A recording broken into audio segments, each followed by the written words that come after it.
നീ ഇത് എന്ത് വാങ്ങിച്ചിട്ട് വരിക? ഞാൻ വീട്ടിലേക്ക് കുറച്ച് അരി മേടിക്കാൻ പോയതാ.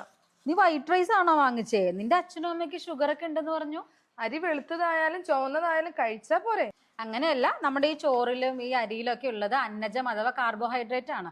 അപ്പൊ ഇത് നമ്മൾ കഴിച്ചു കഴിഞ്ഞ് ദഹിച്ചു കഴിഞ്ഞാൽ നമ്മുടെ ബ്ലഡിലോട്ട് ഷുഗർ ലെവൽ പെട്ടെന്ന് കൂടും. ഇത് പെട്ടെന്ന് ഷുഗർ സ്പൈക്ക് ഉണ്ടാവും. ഈ ചുവന്ന അരിയിലായാലും ഇത് തന്നെയല്ലേ സംഭവിക്കുക? അല്ല, അങ്ങനെയല്ല.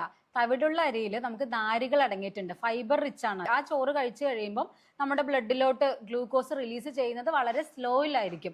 നമ്മുടെ വൈറ്റ് റൈസിൽ പെട്ടെന്ന് റിലീസ് ആവും, ഇതിൽ സ്ലോ ആയിരിക്കും. അതുകൊണ്ട് തന്നെ ഷുഗർ സ്പൈക്ക് കുറവായിരിക്കും തവിടുള്ള അരി കഴിക്കുമ്പോൾ. അതുപോലെ തന്നെ ഈ വെളുത്ത അരി കഴിക്കുമ്പോൾ അതിൽ ഫൈബർ വളരെ കുറവായതുകൊണ്ട് തന്നെ നമ്മൾ ഒരുപാട് കഴിച്ചു, നമുക്ക് അളവ് ഭയങ്കരമായിട്ട് കൂടുതൽ കഴിക്കും. പക്ഷേ ഈ കുത്തരി അഥവാ നമ്മുടെ ഈ തവിടുള്ള അരി കഴിക്കുമ്പോൾ അതിൽ നാരടങ്ങിയത് കൊണ്ട് തന്നെ നമുക്ക് ഒരുപാട് കഴിക്കാൻ പറ്റില്ല. ഫൈബർ ഉള്ളത് കൊണ്ട് നമുക്ക് എപ്പോഴും വയറിനൊരു ഫുൾനെസ് തോന്നും. അപ്പൊ അധികം ക്വാണ്ടിറ്റി നമുക്ക് കഴിക്കാനായിട്ട് പറ്റില്ല. ഇത്രയും കാര്യങ്ങൾ ഉണ്ടായിരുന്നോ? ഒന്ന് നമുക്കിത് മാറ്റിയിട്ട് തവിടുള്ള അരി മേടിച്ചിട്ട് വരാം.